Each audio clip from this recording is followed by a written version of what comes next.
All right, everybody, we are here for our weekend recap. We're going to do a live show here, considering the Rebels had a pretty impressive weekend with the series win against Texas A&M. Right, things kind of look bleak a little bit coming into the weekend, but the Rebels ended up getting things done, taking two against Texas A&M, which is something that a lot of people probably didn't expect to happen, right?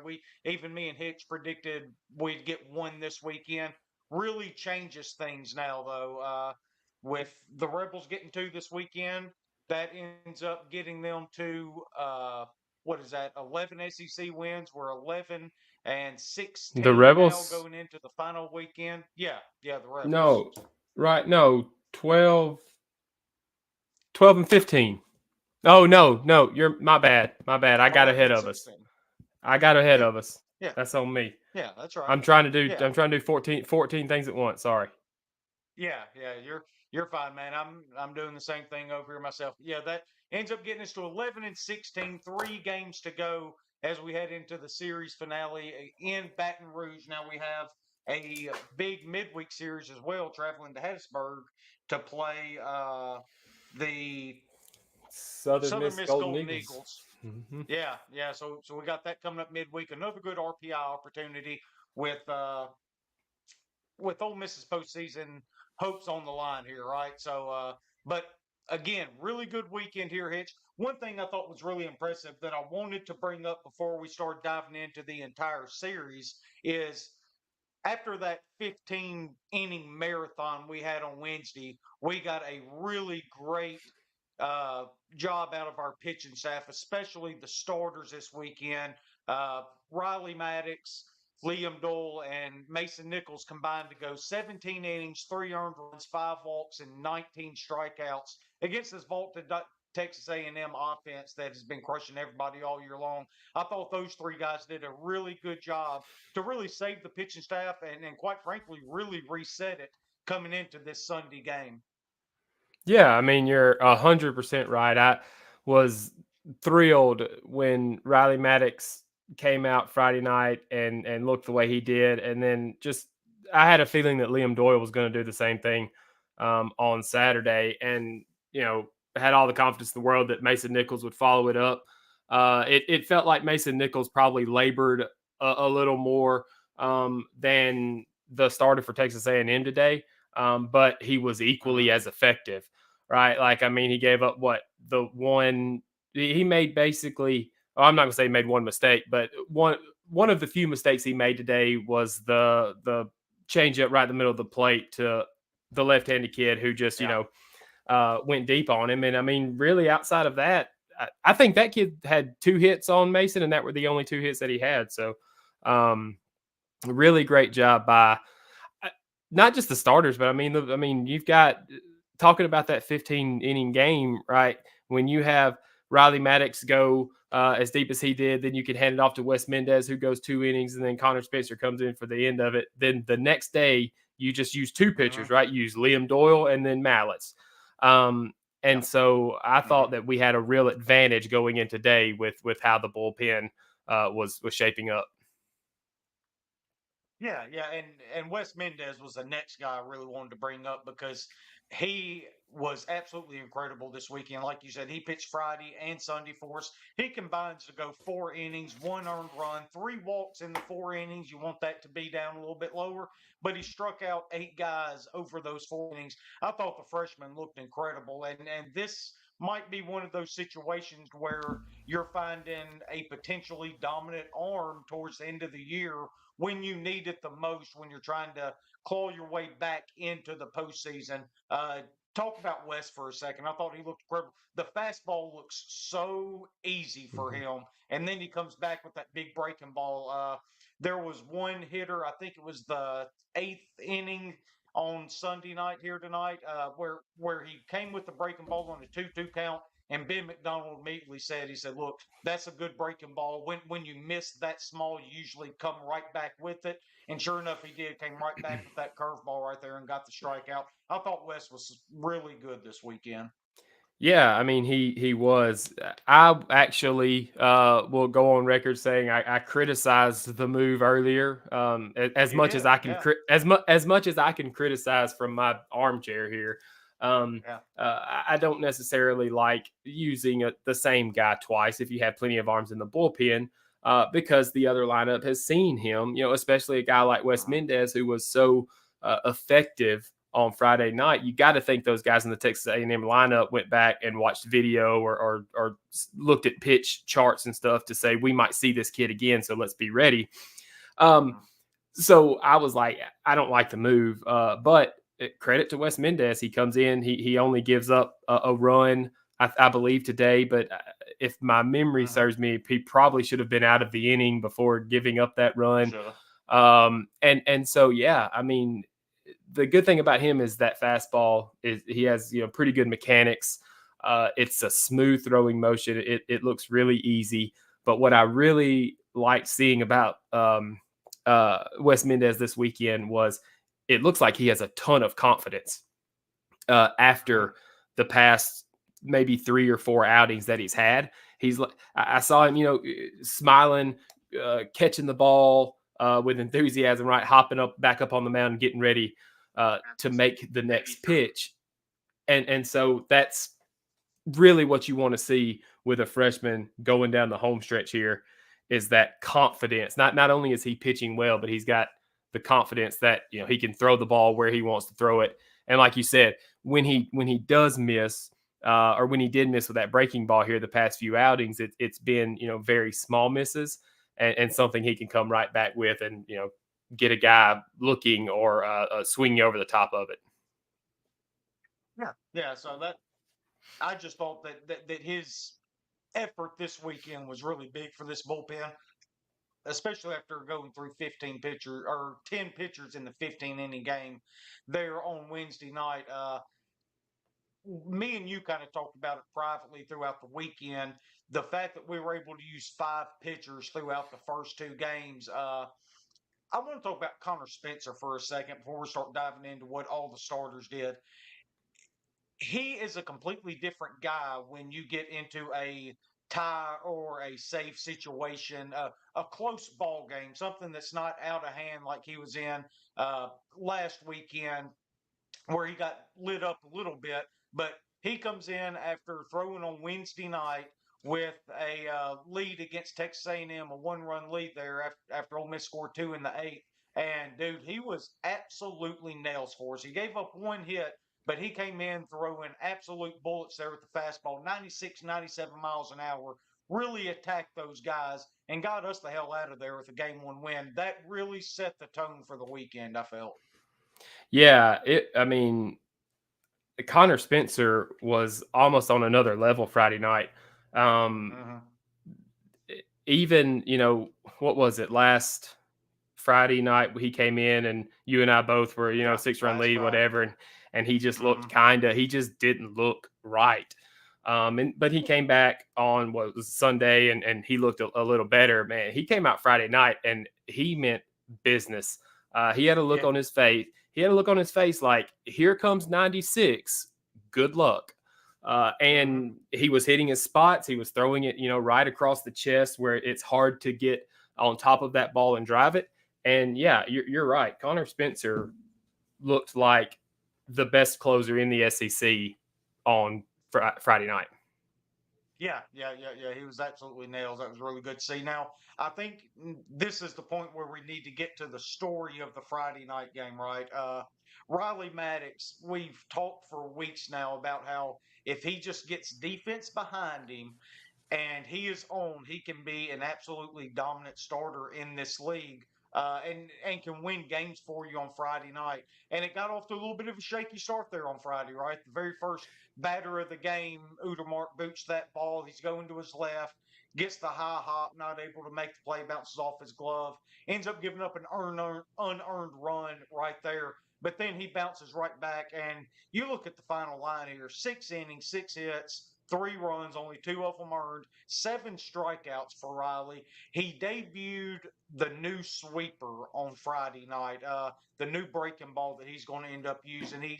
He uses a slider and a sweeper both, along with that sinking fastball he has. And listening to him talk after the game on Friday. By the way, I didn't know on Monday he had his wisdom teeth removed. Neither him or Mike thought he was going to be able to pitch on Friday night. Turns out he was able to make that start for us, thankfully.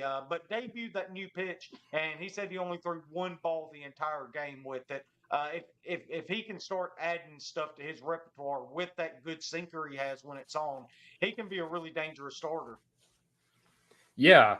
I think we talked about it at nauseum when we did our preview show about just if you play solid defense and make the plays that you're supposed to make, get you out of the innings.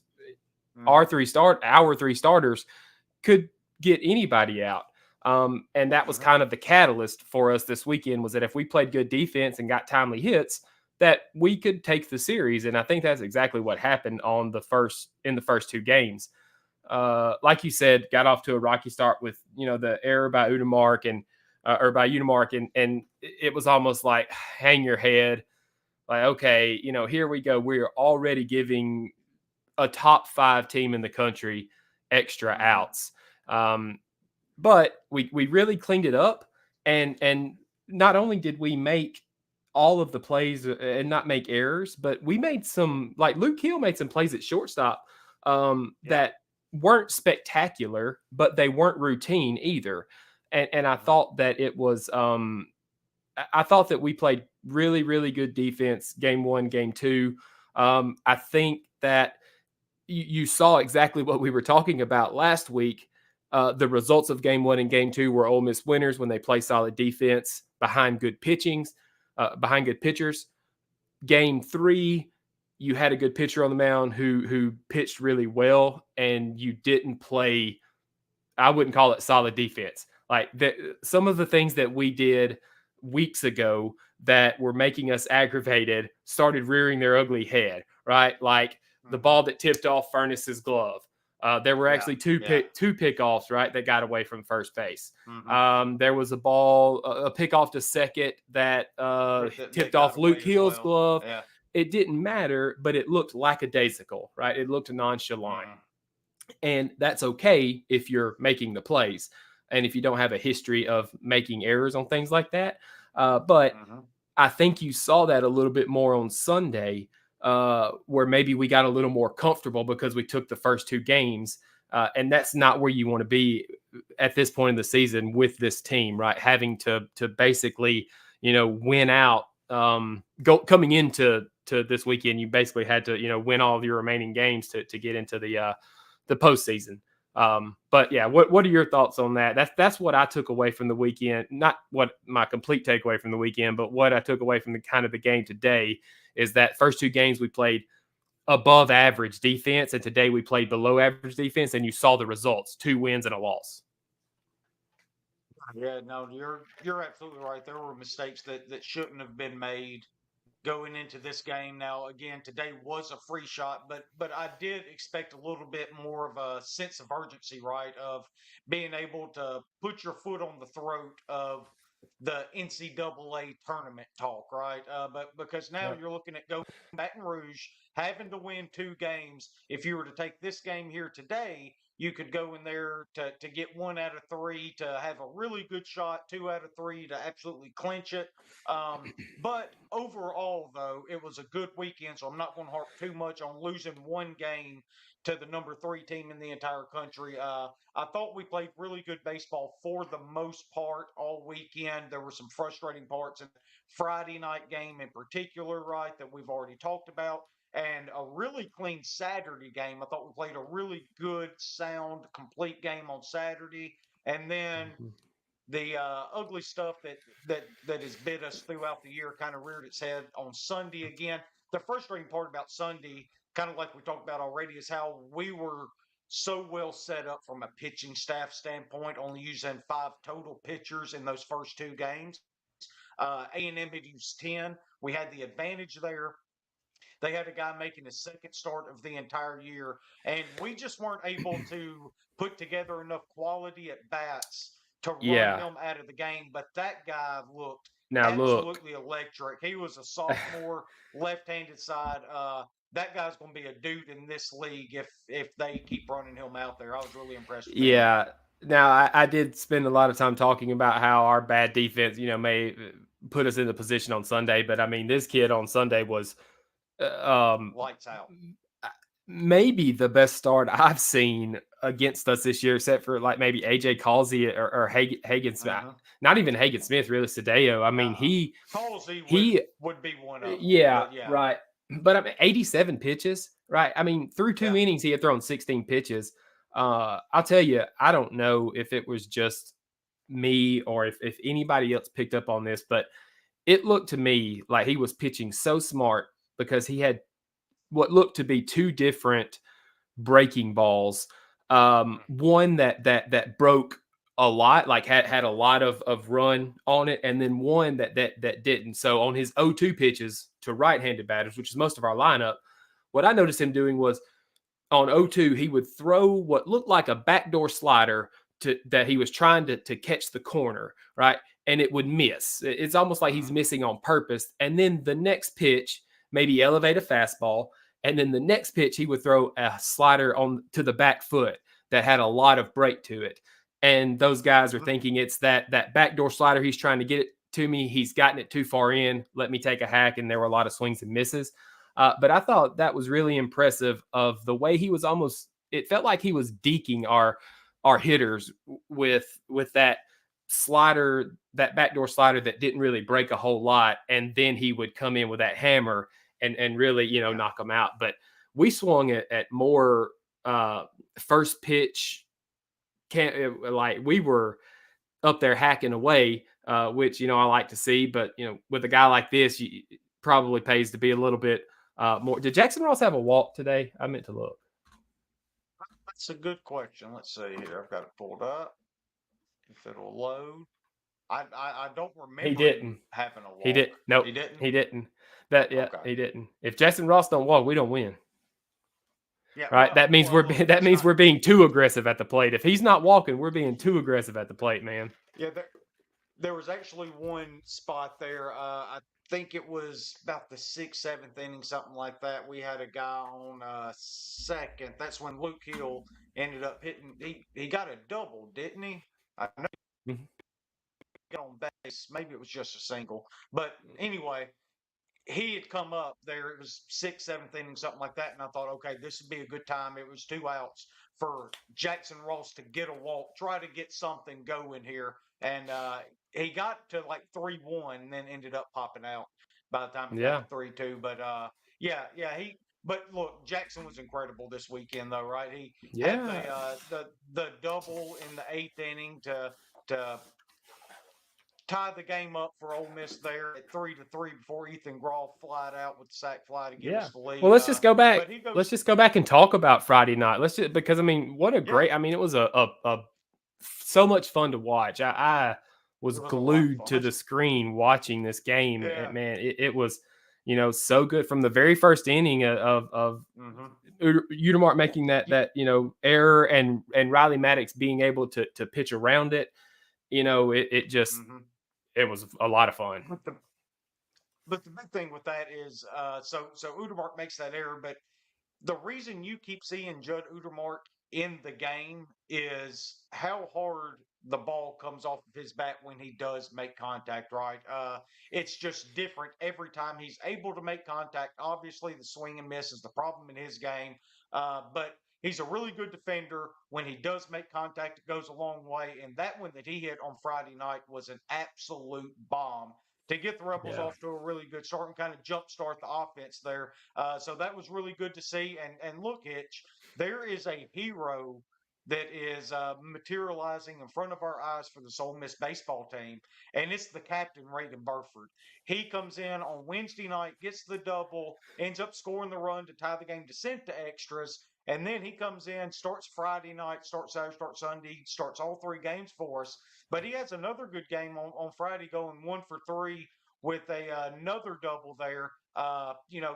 This guy's really starting to come around a little bit for us, and that'd be a huge boost for this offense if we can find another guy that can start driving the ball and getting base hits. Yeah, for sure. I mean, Reagan Burford is trying his little chili pepper heart to win us back, right? Not that Yeah, he necessarily has to, but you know, over the 2 years and he's he's doing been a great here, job of it. yeah, I mean, over the 2 years he's been here, I mean, Burford, I wouldn't say he's been the best player, but Yeah. man, he's got that C on his chest, and the guys trust him for a reason. And Hmm. Mike, whatever it was that long game we had this past week, he got in, had a couple of good at bats, and I think we both said you're probably going to see Burford in the lineup a few times this Hmm. weekend, and he was there all 3 games. And like you said, he came out. I would say, giving game balls out to people on Friday night. I think Riley Maddox gets one, and I think Reagan Burford gets one. Yeah. Yeah. And you just kind of look up and down the lineup here. I mean, other guys that have really been contributing. Luke Hill's on an absolute heater right now. Goes 2 for 3 on Friday with a walk, a run scored. Look, before you get Andrew away from Fisher Luke one for Hill, hey, yeah, the first pitch of the game today, he hit that ball, yeah. and I I thought I so. thought I thought this game is over. Like, Yeah, I mean, he didn't even it was the first pitch and he hit that ball. I was like, this is done. Y'all might as well charter y'all's flight right now and get out of Oxford because yeah. y'all just wasting And time. And then Lavalette made a great play in center, and the he game did. kind of goes on from there. But man, if that ball goes out, I don't know if there's enough beer in right field to cover that shower. Yeah, and that's kind of the frustrating thing about Sunday is I felt like we had so many good at bats. We put the bat on the ball. They caught 3 balls at the wall right there, including one from Reagan Burford with 2 guys on. I thought that was going to be Mm-hmm. a 3-run shot that he hit the opposite way. Ends up getting called at the wall. But Oh, yeah, but yeah, that's sorry, I that's got happened us away from before. Friday night. That's my fault. I got us away from Friday night. Back Burford No, on no, Friday no, night. you're absolutely fine. I mean, what was it? It was late in the game. It was in the sixth, seventh, or eighth inning. He had that double. Yeah, that sounds about right. I can't remember exactly when it was. It was definitely after the Udemark home run. Seventh, I want to seventh. It was the seventh. seventh. Okay, there you Yep. go. But yeah, Luke Hill goes 2 for 3 with a walk. Andrew Fisher 1 for 4. Uh, Jackson Ross 2 for 4 with no walks, and we still found a way to win there. Hitch. So there goes your theory. Yep. Right down the old toilet. Yeah. Yeah, but he was really good, obviously. Ethan Rolfe, I thought, had a really good weekend. Every time he came up in a pretty big spot, seemed like he really come through for us. That's the guy that we talked about on Thursday when we ended up recording. A guy that had Yeah. really been struggling. I think at that point we had added up. I think he was 5 for his last 42, dating back to that Georgia series. And even though he didn't have just a ton of hits, he had some really good at bats and really productive at bats, including that one that won the game for us on Friday Hmm. night. Yeah, and made a hell of a. Well, we'll talk about that later. I'm not going to get us on Sunday. Yeah, I think that up and down the lineup, we left 5 guys on base. Yeah, Um, let's see, we pretty good. had 8 hits, right? 8 hits, 5 guys Yeah, on 8 hits. base. How many walks? 1 walk. I mean, that's pretty efficient, right? So Yeah. so you had 9 base runners. You drive 4 of them in. It's pretty Hmm. good. Strikeouts are a little high. Walks were low. You obviously you want to Yeah. see more patience at the plate, But I but think, we that goes back to your point of timely being more hitting. aggressive, right? Yeah, it, Going up there in trying to attack something situations when you have an exactly. opportunity, Exactly. In right? situations when you have the opportunity to be aggressive, right? Don't be Yeah. passive in those opportunities. And I think you're right. I mean, they did a great job. We got down early. I think it was maybe 2-0 or so, and kind of like you said, Udermark hit that tank. That man, he really didn't miss that one. He picked up the He spin didn't. on that one Yeah. and really hit it a long way. And then even guys in the lineup, like we continue to talk about Trayson Hughes. He didn't have a hit, right? But there were I don't know how many balls this weekend in right field that he In made right plays field. Yeah. on. Hmm. And so I think we can wrap Friday night up with great starting pitching, great pitching Great overall. bullpen. Yeah. Hey, so important. Didn't let it unravel, right? We didn't Yeah, let it unravel. We something bad happened. We never let it unravel, and then we got timely hits when we yeah. needed them, and that is the recipe for a pretty damn good baseball team. Yeah, no. That's a great point that you have with that first play of the game with Udermark booting that ball. That didn't snowball into something like has all year long. We gathered ourselves, played good defense. Riley Maddox had one hell of a game, followed up by Mendez and Spencer. Came up with the timely hits like you talked about. Not only timely hits, but really good at bats when they came up with Hmm. Ethan Groff there, just needing a sack fly and getting it. So great job by the Rebels. Getting that game one win set up a huge game too, because now you're looking at a chance to take the series from number three team in the country while you're really fighting for your postseason life here, right? And Yeah, we've got Liam Doyle on the mound, a guy that we've talked so much about on this show throughout this year.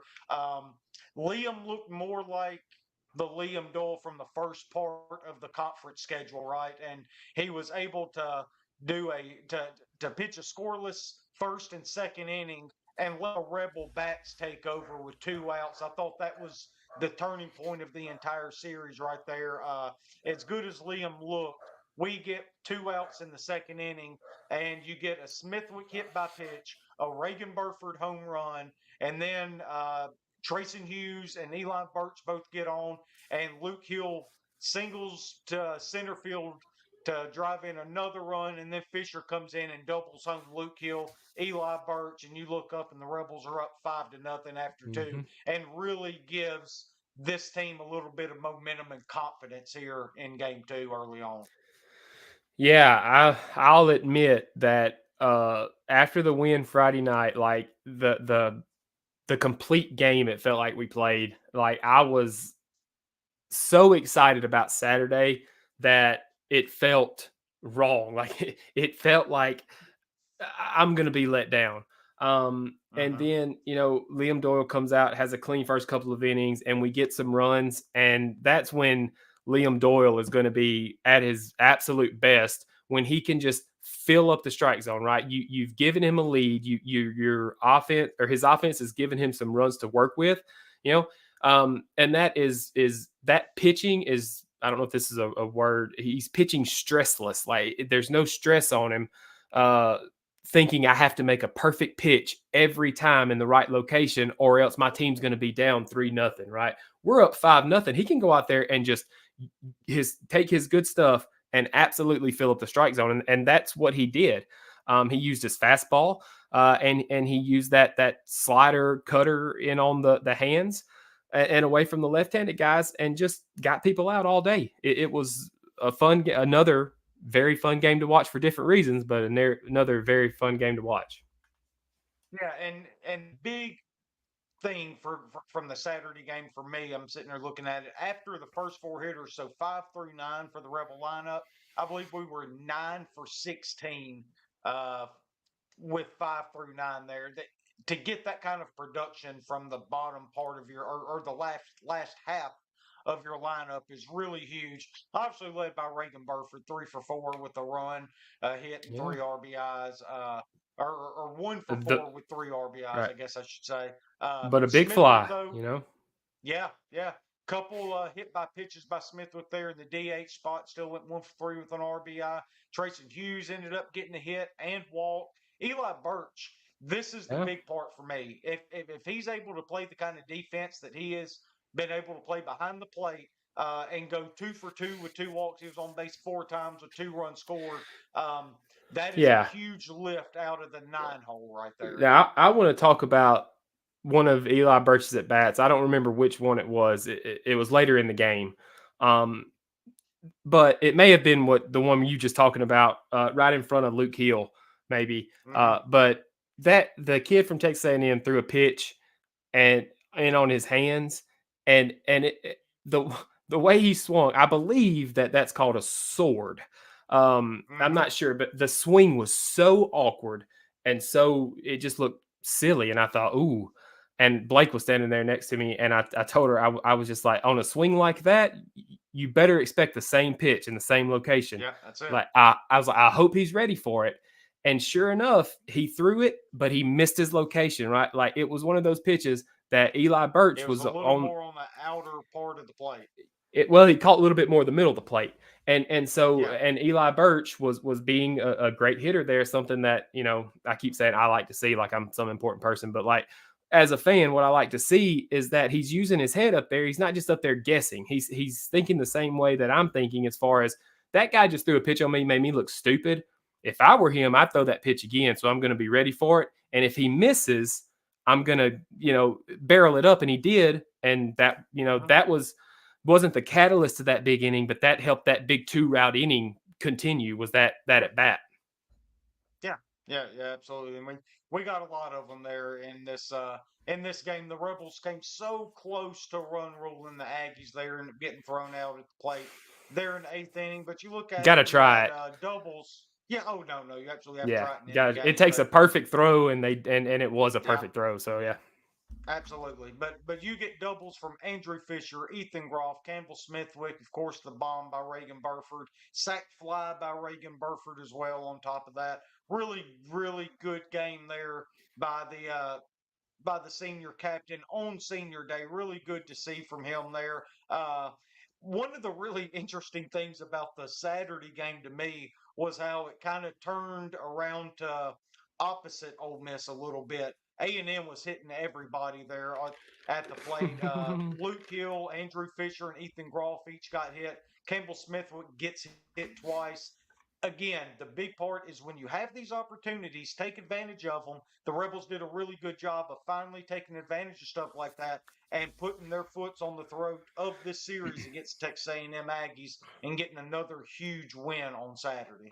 yeah. I mean, for sure. That plays into when I talk about playing solid defense, right? Like that. I'm also Mm-hmm. talking about things like hit by pitch, 2-out walks, lead off walks, right? That all kind of. Mm-hmm. I guess I probably should have said I meant all that, but yeah, I do. And looking at the first two games, you have no hit by pitch. Uh, Mm-hmm. at all. And something else that, as you were talking, it reminded me I wanted to bring up about Liam Doyle, that and Riley Maddox too, for that matter. Hell, Mason Nichols too. What I loved about these guys this weekend were getting ahead of guys. Like I didn't look at or chart it or anything this weekend, but first pitch strikes. I would guess that first pitch strikes, that number was pretty good for the Rebels this weekend. Yeah. And staying. I mean, Liam Doyle's always going to work, and probably Mason Nichols too. They're always going to work a lot of full counts. They strike guys out, so they're going to pitch count's going to get up there. Mm-hmm. There's going to be a lot of 3-2 counts and things like that. But I thought that the way that they got ahead, especially Liam Doyle, the way that he filled up the strike zone, and we've seen it a few times this year. When he does that, he's just really, really good. Yeah, yeah, yeah, and that goes back to the stat that I've thrown out earlier with the starters, right? 17 innings, 5 walks, 19 strikeouts. You're not going to have numbers like that if you're not constantly ahead of hitters. Yeah, well, that's Uh, the thing that we should have done. When we talk about against Georgia and we talk about against Alabama, right? And those yeah, things where we kept putting guys on base in front of Charlie Condon, Justin LeBron, and right, their best hitters were putting guys on in front of them. You didn't see that this weekend with mm-hmm. Braden Montgomery or Chase Lavalette, Yeah, the first batter's mm-hmm. name that I can't pronounce. Yeah, Any of those guys, right? Like there weren't yeah, guys on in front of them. The little guy today, Chestnut, caused a few problems down at the bottom of the order, but mm-hmm. for the most part this weekend, I think we held those top three guys at bay. I mean, Yeah, beautifully. yeah. I mean, if anything, the guy that raised so much hell against us was the transfer catcher from Penn, Jackson Appel. I think he had 3, maybe 4 hits on Friday. Followed it up with another one there on Saturday. Really impressed with what he did this weekend. I thought he played really well. But look, a guy that I'm so excited to talk about now. I've kind of been building up to it, and I'm ready to get into it now, dude. We might have 2022 Josh Mallett's back.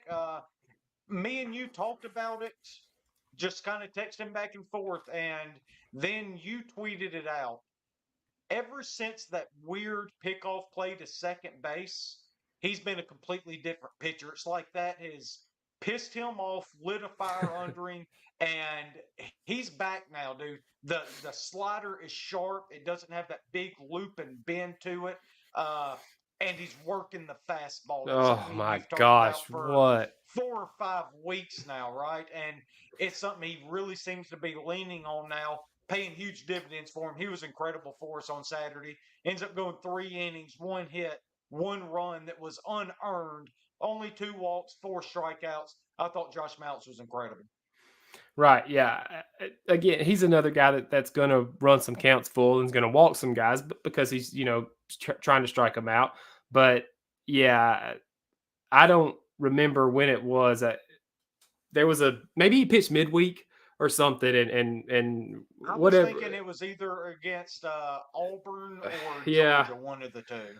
but whatever it was like that play happened, and then Mm-hmm. for the rest of that inning and every appearance after that, it's been all business. Yeah, I'm going to go up there, and I'm going to let's see what he had 4 strikeouts.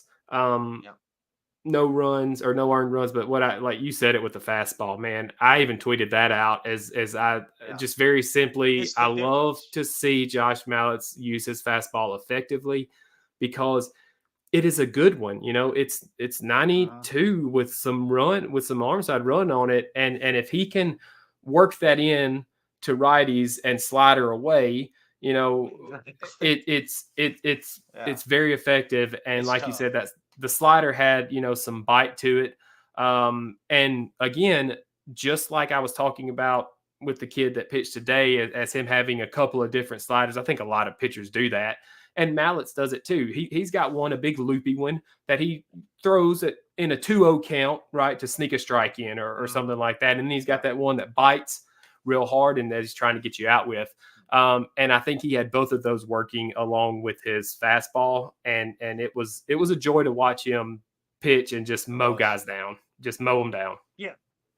Yeah, and it's really fun to kind of see him get back to his 2022 form from an effectiveness standpoint, but also from a standpoint of he's figured out a different way to do it. Because in 2022, he was going to go up there and he didn't give a shit if he gave you 25 straight sliders because he knew you weren't going to hit it. It was that good back then. Yep. It's not the same pitch right now, but the fastball when you work it off, like you said, with the arm side run, and then you throw the slider running away from righties there. It makes it really tough on the right-handed batters. He's done a really good job of mixing those two up, and it's become one hell of a mixture here in SEC play. Yeah, I mean, I think that's the way to pitch is that you have to be um, unpredictable. Such a crappy word, but that's kind of what you have to be. And with the way that technology is today, right? You can get Mm-hmm. video on anybody, you can get pitching charts on anybody. And I know he didn't pitch last year because of the arm injury, but if you watch Josh Mallett's in 2022 as a freshman, and then watch him in 2024, right? Um, I don't know if he's made an adjustment or he hadn't early in the season. He's starting to now. It seems like to rely on that fastball more. Like you said, it's not so much that the slider is less effective, but after you see a pitch so many times over and over and over, it's not less effective because he's throwing it worse or he's throwing it bad. It's less effective because guys Mm-hmm. see it and they get more used to it. So you have to adapt. You have to throw more fastballs. You have to maybe change arm angle, get a little more depth in it. Whatever you have to do, and it looks like Mallett's is absolutely studding up for this run at the postseason for us. Yeah, yeah, absolutely. So that ends up wrapping up the Saturday game. Ole Miss ends up winning that one 10-2, moving to 27-23 overall, and sets up this free shot. You don't really like thinking about it that way, but that's really what it was here on Sunday. Ole Miss had a chance to really put a stranglehold on their regional hopes. And and look, this has nothing to do with Mason Nichols. Mason Nichols was incredible tonight. Just really extended the run of really good starting pitching this weekend. He goes 5 innings, only allows 3 hits, 1 earned, 2 walks, 5 strikeouts. Mason, and I texted you, that he was really in the business when the umpire starts calling that low changeup. Right, if he gave him that, he was going to eat him alive. He makes one mistake, leaves changeup up around the belt, ends up getting hit for a home run. Outside of that, what a good job by Nichols to really give us a shot here on Sunday. Yeah, I mean, like I said earlier, it looked like he labored a little bit more than you'd like to see at times. He went 5 innings through 81 pitches, but he was extremely effective. A typical Mason Nichols line: you're gonna 5 innings, 5 strikeouts, and 5 flyouts. Right? That's what he and Liam Doyle Yeah, do. They either strike you out or they get you to, trying to get you to pop it up. Uh, but yeah, I mean, that's I don't know, maybe taking out the start last week for Mason Nichols. I mean, that's like 3 starts for us on Sunday that have been pretty really good. good. Yeah, Yeah, and today gave us every chance, every opportunity today is just, Sadal had the Rebels number up and down that yeah. lineup. Yeah. That's where I was going next. Second start for him so far this year. He ends up going 7 innings with 3 hits, no earned, 1 walk, 6 strikeouts. Uh, just really controlled the strike zone, kept us off balance. There was a concerted effort, it seems like, between Andrew Fisher and Will Furness today, where they were not going to see a single fastball the entire game, right from that lefty. Just kept pounding them with spinners and off speed pitches. Really kept them off base a little bit there, and they were really swinging under things. So Look, Sadell those though, two really guys really good. those two guys, and let me say I'm all for it, but they're in a competition to see which one's going to shatter their hip first. Uh, because man, They swing Andrew, hard. and I'm going to tell you, as big as Will Furnace is, Andrew Fisher is going to win. Yeah. Because the way that he uncorks is something special, man. I'm telling you.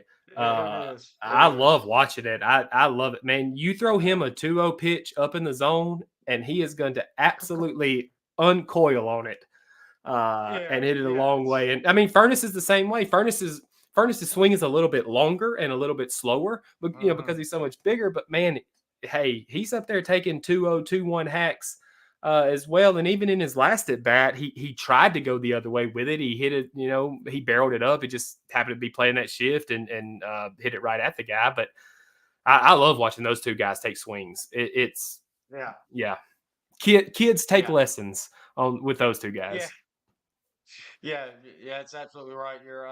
They they definitely try to uncork a little bit, and you throw Judd Utermark in Yeah, that yeah, category as well because Judd's going to take some hacks. Like we said, it's all about making contact with him. So if he ever makes contact, that sucker's going to get hit a long way.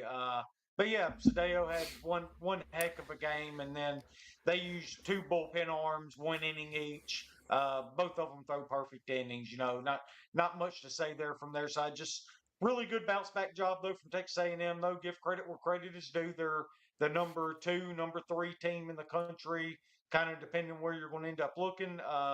For a reason, they get hit in the mouth the first 2 games, they bounce right back up, and they end up getting this one from us on Sunday. So you end up taking that one. Great job by Mason Nichols though. And look, I think the big picture is Ole Miss is basically wrapped up the SEC tournament berth, right? Ole yeah. Miss has to lose out, Missouri has to win out for us to not make it. So now we're playing for seeding there, but now you're also looking Hmm. at it, and Ole Miss is, I think 2 wins away in Baton Rouge from having a really good shot at making a regional. If you end up getting a sweep and getting to 14 wins, you're an absolute lock, in my opinion.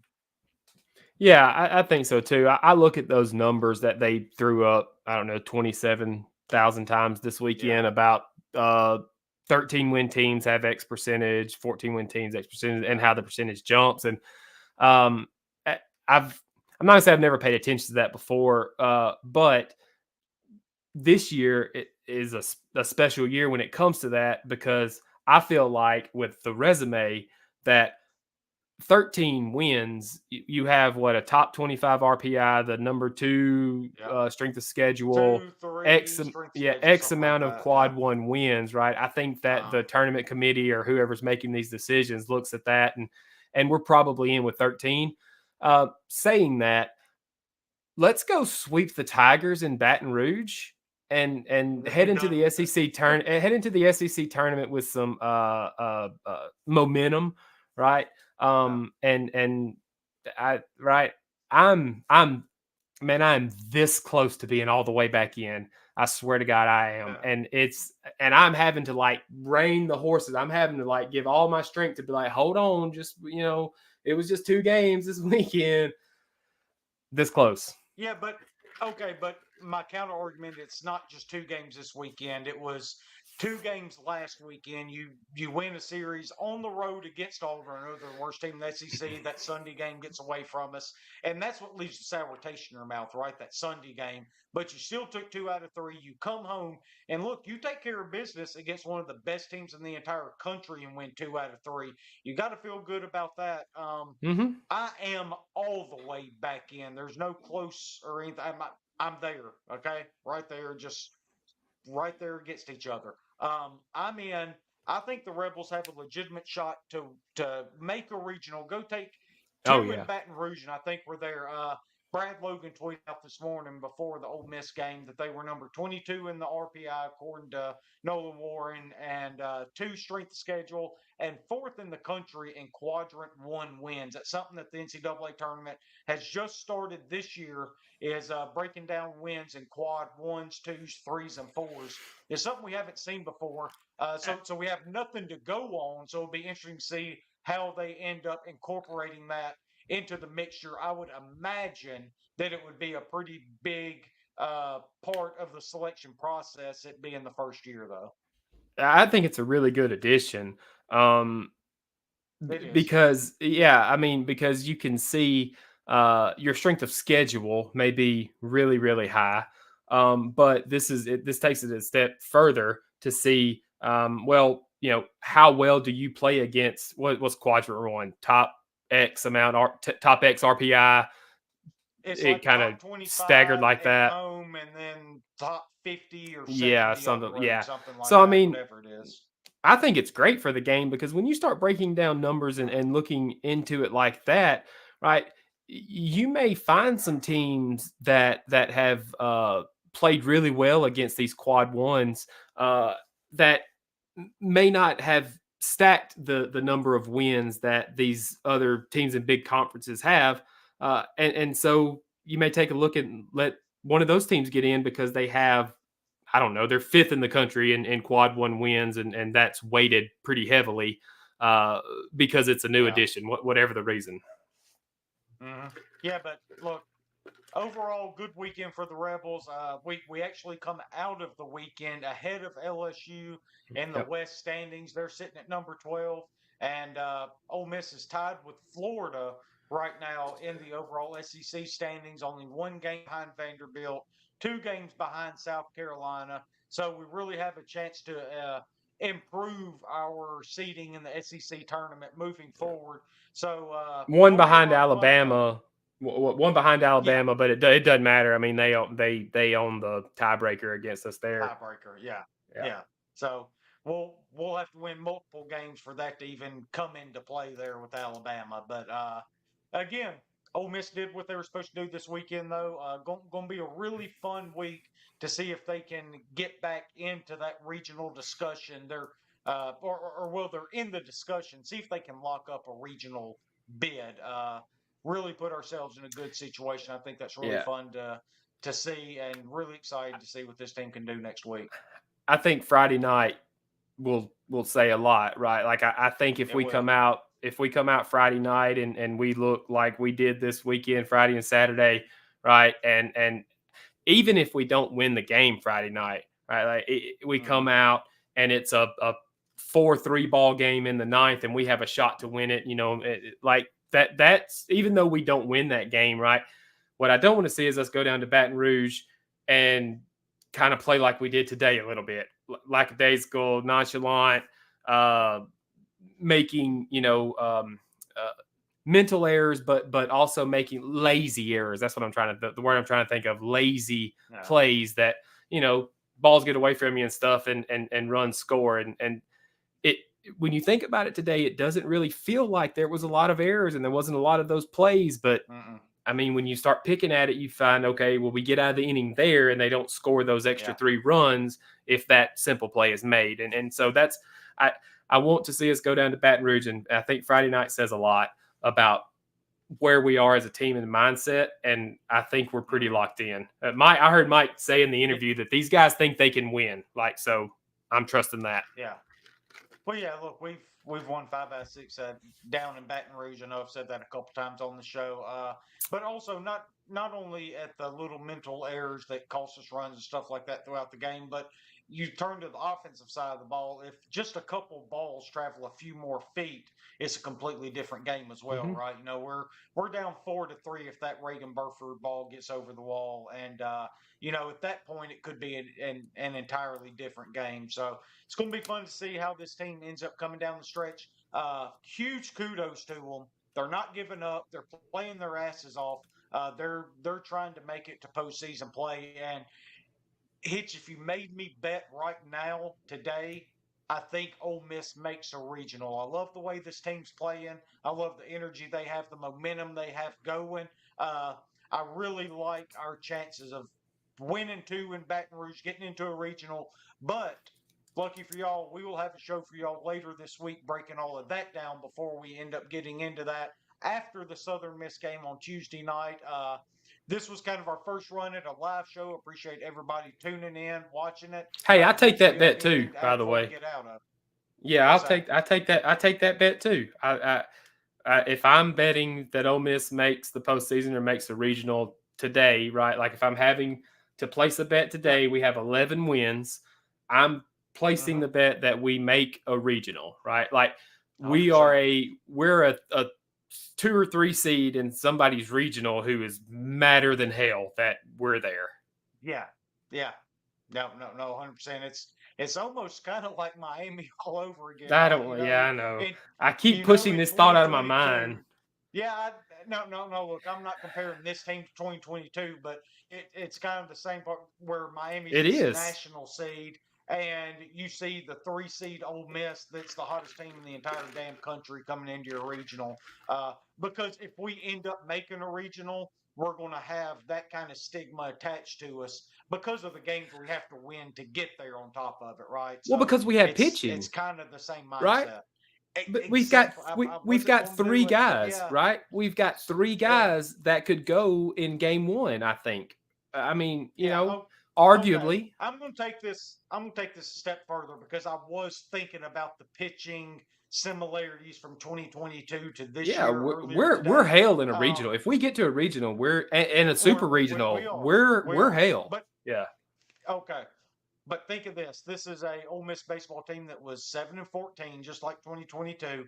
Our now Friday night starter is a guy that either came out of the bullpen or started midweeks until the SEC slate started, just like Dylan DeLucia. Our Saturday guy is a lefty that's in his first year in the program that didn't start until SEC play started, just like Hunter Elliott did, right? We've got this closer with this huge mid-90s fastball that doesn't give a shit about you or anybody else when he's on the mound and you're at the plate, and he's just going to throw it at your ass, and you're not going to be able to hit it, just like Brandon Johnson. BJ.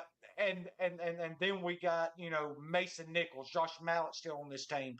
And like you pointed out earlier, Josh Mallett, for whatever reason, since that throw, has been pissed off at the world. And he's been different. Every batter steps into the batter's box against him because he's a completely different pitcher. So things are lining up from a pitching staff standpoint similarly. Going to be really fun to follow that the next week and see if it does carry over into a regional, though. Yeah, this next weekend, this series is going to be fun because you've got Florida, Georgia, Vandy, Kentucky, South Carolina, Tennessee, Alabama, Auburn, us, and LSU, right? You got to think, you got to like Georgia over Florida. You got to like UK over Vandy. You got to like Tennessee over USC. You got to like Alabama over Auburn, which that one really doesn't matter when you look at it. But those other 3 teams, Florida, Vandy, South Carolina are the three right above us, right? And so if we go into LSU and we take care of business, and then Georgia, UK, and Tennessee takes care of business, we may jump into Up a to the really eighth good seed. spot. Yeah, we may jump to a really Yeah. good spot in the SEC tournament. And Yeah. so I'm looking forward to that. But I'm also looking forward into the way that this team down the stretch here kind of might navigates and shapes them into a postseason team. Because hey, I didn't even think about this. Also, we're held in a regional because Leger will be back by then, right? Have That's to right. be. Yeah. We're And doing I all mean, of this without our hey, miss hitter. I just now thought I'm Ethan. If you ever listen to this, I'm sorry that we forgot about this. Uh, we beat Texas A&M, right? This unbelievable offense with good pitching, good timely hitting, and our best hitter, who, by the way, I saw was wearing his full uniform and his glove with his hand brace on. He was ready to Yeah. go. We did all of that without Ethan He Leger wants in the to be out lineup, there really man. bad. The past 2 weekends, Yeah. right? We've done that without Ethan Leger in the Yeah. lineup, and that says a lot about this team too, about guys Really stepping does. up. And I hope he's ready to go this coming weekend, because even though we have won 4 out of the past 6 without him, or well, if you count the midweek Five. game, whatever. 5 out of the Yeah, past 6. 5 out of the Oh, past okay. 6 Yeah. without it. Whatever it I is. thought you were talking about in Baton Rouge. Never mind. Oh Put yeah, out in Baton no, Rouge. but we've done well. The offense has looked good maybe without him in the lineup. That doesn't mean we don't need him in the lineup, right? You put We him need in him the back. middle, you put him in the 3 hole right in the middle of that lineup, and it gets even better. So Yeah. get better. Hope. Also, Mitch Morrell. We need to find out why is Mitch Morrell hurt? Why hasn't he pitched in 2 weeks? That'll I be my saw job. him. I'll find that out. Yeah, I saw him in the dugout. I Actually did too. today on Sunday, he was dressed out, getting him a little bit of Gatorade. I'm not sure why he's not pitching. Obviously had that really bad start when Austin Simmons went out, but that was coming out of the bullpen without warming up. Yeah. Obviously, you warm up on the mound during an injury, but it's still a little different when you're not expecting to come in. It's, hey, get in here, get on the mound, get loose, and let me know when Yeah, you're you ready don't to get to start go the through your game. whole Right. routine of getting warmed up. Exactly. And Exactly. if you do get to go through your whole routine of warming up, you're doing it in front of whatever 2,500 Yeah. people, and Uh, it's like, okay, let me get through and this dumb everybody's stuff. waiting on you too, Yeah, right? So exactly. so Yeah, so yeah, so, so yeah, you're trying to hurry up and yeah. get the game going a little bit. But I So, mean, but people have rough to outings. my We haven't knowledge, I seen don't him in think two we've seen him weeks. since then. Yeah. Yeah, we haven't Yeah. seen. That's what I So say. maybe he may have. I mean, it may be like a muscle, a pulled muscle oblique or something. I don't know. Yeah. Maybe I Yeah. don't know. I haven't seen anything on it, But but we get him uh, back. We get Leger back. I think we're poised for a deep postseason run. yeah. It's certainly on the table, and that's a lot of fun to talk about, especially the way that things have gone over the last several weeks. But look, credit to all these players, Mike Bianco and all the guys. They have come together, and look, they never give up. Say what you want to about them, but they are always looking to make a run, and that's what they've done now. And they put themselves in position. Going to be a lot of fun going into this next week. Southern Miss on Tuesday, I believe it is. And then we'll head on over to Baton Rouge. Now, this is Thursday, Friday, Saturday in Baton Rouge. Every game is a Thursday through Saturday series because you have the selection show on Sunday, I believe it is. So everybody's going to play Thursday through Saturday this weekend. So keep that in mind. Going to be a lot of fun. Hitch, do you have anything to add before we get out of here? That's it, man. Hottie Toddy did exactly what we needed to do, if not more. I was thinking coming We into did this more. series, we Yeah. had to have one, and Yeah. so we overachieved, and Hottie Toddy. Right there. Right there now. So yeah, guys, I appreciate everybody tuning in. This is our first live show. Seems to be a pretty good success. So I appreciate all y'all Oh, tuning in, doing this with us. I can't see anything. Okay, well, I still appreciate it. It has been a good success for us. Hopefully, maybe we'll do something like this for y'all again next weekend if everything works out for us from a scheduling standpoint. But We'll absolutely see y'all on Wednesday night. We will record on Wednesday for our LSU preview. That'll be after the Southern Miss game. Get y'all ready for the LSU series before it starts on Thursday. And hopefully the Rebs will take a couple games and kind of lock this thing up. So we'll talk to y'all again then. And I appreciate y'all tuning in. Hitch, appreciate you and your time. And hi, Toddy. Howdy, Toddy.